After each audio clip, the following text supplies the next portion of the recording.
Karena ini nuansanya seminar, maka saya punya pemikiran yang berbeda biar kesannya itu udah kong kali kong. Saya melihat bahwa kita ini sudah subjek bukan objek. Karena setahu saya santri-santri itu misalnya ngapalkan alfiah capek terus manfaatkan lihat sinetron. Jadi mereka itu alat untuk kita terhibur. Bukan kita diperalat sinetron tapi kita memperalat sinetron.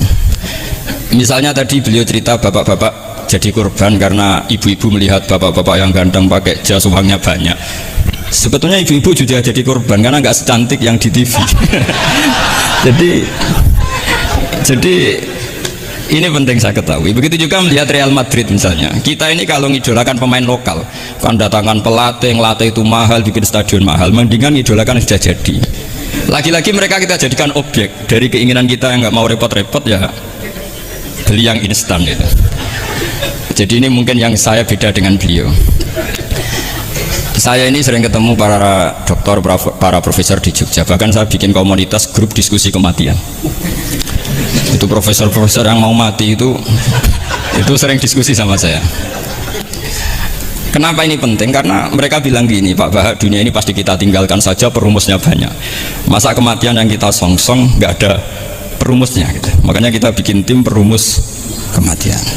Terus saya bilang, ini bedanya profesor sama intelektual. Kalau intelektual itu diskusikan yang profan, dunia itu profan, nanti habis. Kalau kematian itu abadi. Maka untuk orang jadi profesor, seharusnya harus tahu tentang kematian. Dari provokasi ini banyak teman-teman diskusi kematian ini. Ini penting saya utarakan karena dunia apapun hebatnya seperti yang dipandang Mas Hakim bisa dibalik juga. Misalnya orang bilang Israel nggak bisa dikalahkan, sebetulnya hingga sekarang pun Palestina nggak bisa dikalahkan. Hebatnya apa Israel? Nyatanya tidak bisa menghilangkan Palestina, paling di Google dihapus itu saja. Sama, apa sih hebatnya punya TV banyak, pemirsanya banyak? Sebetulnya TV itu menggantung banyak pemirsa dan itu kita. Sebetulnya mereka yang bergantung kita apa kita yang bergantung mereka? Zaman ibu-ibu belum ada sinetron, mereka terhibur, ngerasani tonggo, petanan, macam-macam. Artinya punya cara untuk hiburan. Lalu TV-TV ini menjadikan mereka objek untuk jadi kaya. Ini gimana supaya kita jadi kaya, mereka jadi pemirsa, jadi apa, macam-macam. Jadilah kita objek. Tapi karena kita orang pinter, ibu-ibu pinter, sebenarnya TV mereka subjek juga ibu-ibu.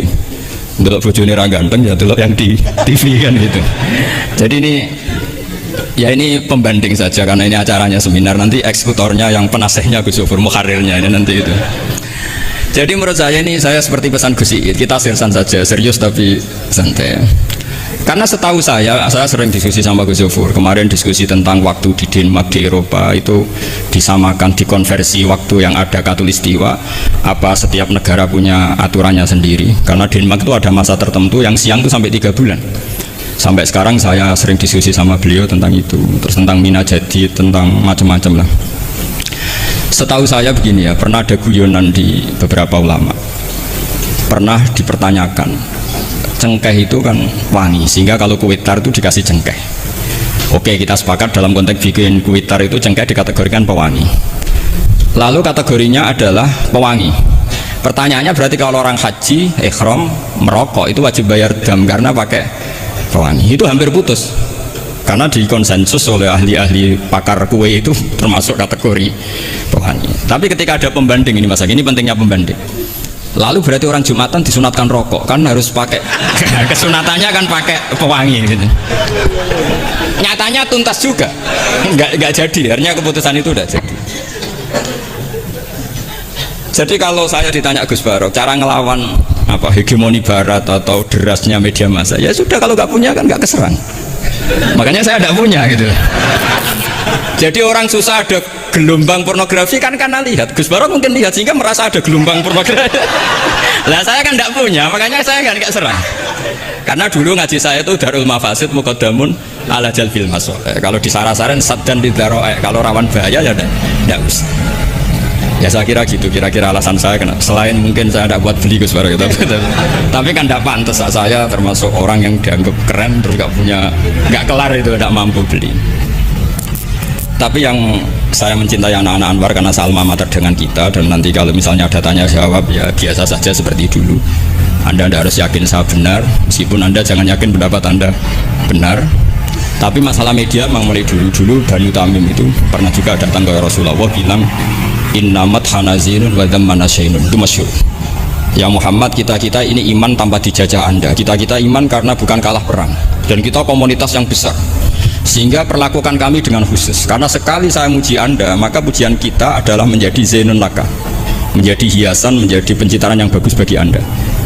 Wa inna dzamana syairun, sekali kita mengkritik kamu, maka kamu dalam bahaya. Syairun, maka kamu akan hina.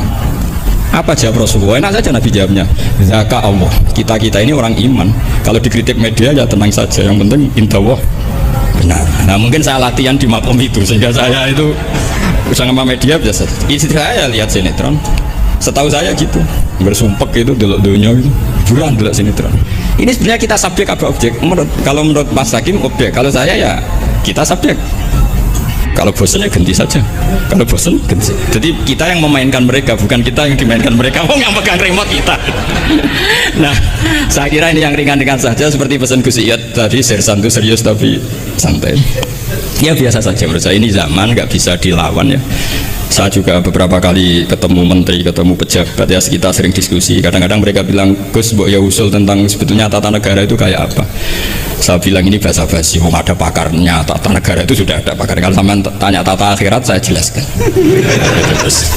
Ya tata akhirat itu kamu di dunia harus sujud. Dunia ini nanti profan, jabatan menteri itu profan. Kalau akhirat itu abadi. Akhirnya ngaji sama saya. Enggak bab itu. Ini penting. Bagaimanapun kita umatnya Nabi yang diamanati menyelamatkan umat ini sampai dunia akhirat. Kalau yang di dunia sudah ada spesialis ya kita terima. Bagaimanapun orang Islam itu kalau bisa ya di dunia hasanah. Tapi yang sudah agak-agak berKTP akhirat kayak saya jangan dipaksa. Ini penting ya, karena memang ayatnya wafil akhirati hasanah gitu. Jadi kita tidak boleh hanya bicara kompetisi antar TV macam-macam.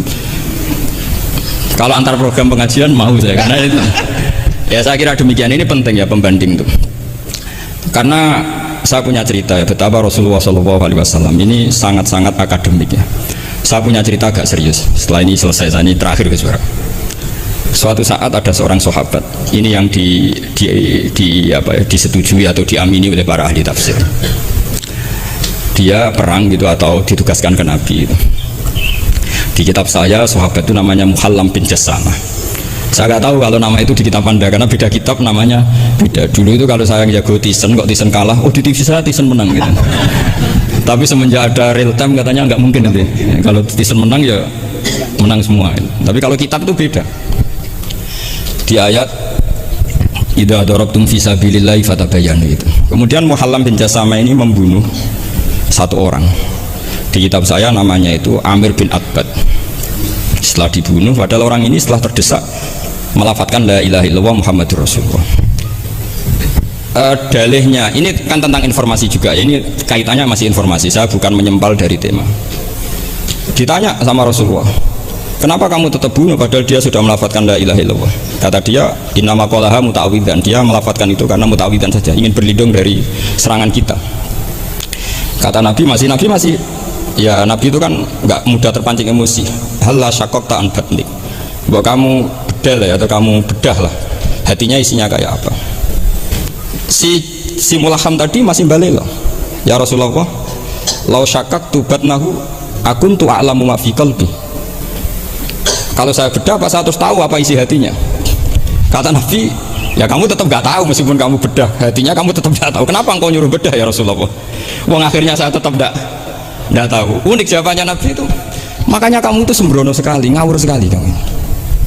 Fala anta ta'lamu ma fi qalbi wala anta taqbalu ma takallama bi. Kamu itu orang aneh. Tahu hatinya nggak akan tahu, tapi menerima omongan yang zahir juga nggak mau. Terus mau kamu apa? Kemudian orang ini itu dianggap punya kesalahan besar. Satu, bantah Nabi dan membunuh orang sing talafadhu bi kalimati la ilaha illallah. Akhirnya ketika dimakamkan itu lafadhul ardu, dimuntahkan oleh bumi sampai 3 kali.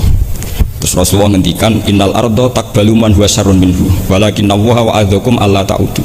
Sebetulnya bumi itu sering menampung orang yang lebih jelek ketimbang dia. Kita tahu dulu bumi yang nanggung Namrud macam-macam lah, Abu Jahal, Abu Lahab. Tapi kenapa ini jadi begini, nggak diterima bumi? Karena Allah wa'adzakum alla ta'udu. Allah memberi nasihat supaya kamu tidak mengulang. Artinya begini teman-teman santri ya, dalam menerima informasi itu ada hal-hal yang butuh kita sikapi, ada yang enggak misalnya gini, masalah talafut bi kalimati syahadah, bi kalimatai syahadah, itu siapapun yang melafadzkan harus kita terima karena ini kalimat sakral. Bahkan ketika terdesak, Yaitu masyhur itu dalam cerita sebagian kitab, Usama bin Zaid itu pernah membunuh orang padahal sudah talafadhu bisyahadatin. Itu sama Nabi disalah-salahkan. Padahal kata Usama, tapi dia sudah memotong tangan kita, kaki kita. Masa pas kita punya kesempatan tidak boleh bunuh ya Rasulullah? Kata Rasulullah tetap saja ngendikan kaifa tasna'u bila ilahil wahid ja'at yaumal qiyamah. Terus begitu. Nah ini kalau dalam ilmu tafsir atau ilmu hadis disebut kebenaran absolutisme.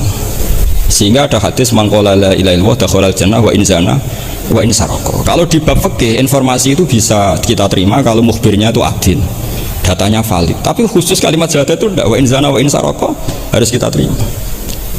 Sehingga kita tidak pernah mengkafirkan orang fasik. Misalnya lonte ditanya Tuhan siapa, ya Allah. Rektor Al-Azhar jawabnya ya Allah. Ketua MUI ya jawabnya ya. Jangan karena misalnya copet bilang Tuhan itu Allah, terus MUI bilang wah saya tak jawab yang lain dah, nanti sama gitu. Nah, saya pernah ditanya sama dosen di Jogja, Pak Bahak, kenapa ada kata wa in zana wa in saraka? Kesannya itu Islam membolehkan zina. Terus saya bilang ini contoh absolutisme kebenaran. Jadi kalau kebenaran itu absolut, kita terima dari siapa saja. Tukang becak ngomong dapat 2 tambah 2 ya 4. Lonte bilang 4, pakar matematika 4, rektor UGM nanti ya bilang 4. Sama. La ilaha illallah itu kalimat yang absolut.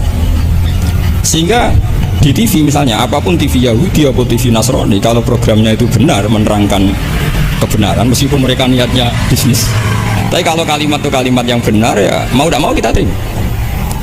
Terus kedua, ada informasi yang kita sikapi dalam suasana genting.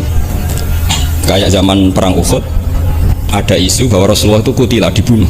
Kemudian ini melemahkan para orang Ansor dan Muhajirin atau Muhajirin dan Ansor. Terus kata Rasulullah, Umar ajibu, kamu harus menjawab bahwa saya masih. Akhirnya Umar berteriak keras bahwa Rasulullah itu masih hidup. Ini contoh-contoh informasi yang secepatnya harus dijawab. Terus ketiga, informasi yang nggak penting dijawab karena memang sudah hoax, sudah sampah. Misalnya gini, orang melihat di TV infotainment itu nggak pernah yakin kok benar apa enggak. Ibu-ibu itu butuh hiburan, melupakan suaminya, utangnya, macam-macamnya. Makanya saya bilang, ibu-ibu ini subjek bukan objek. Jadi ini yang saya beda dengan Mas Hakim. Tentu saya punya sisi kesalahan karena saya juga nggak perlu akurat, karena ini tidak bidang saya. Tapi cukup jadi pembanding karena ini menyangkut harga diri Mas Hakim. Kesannya kalau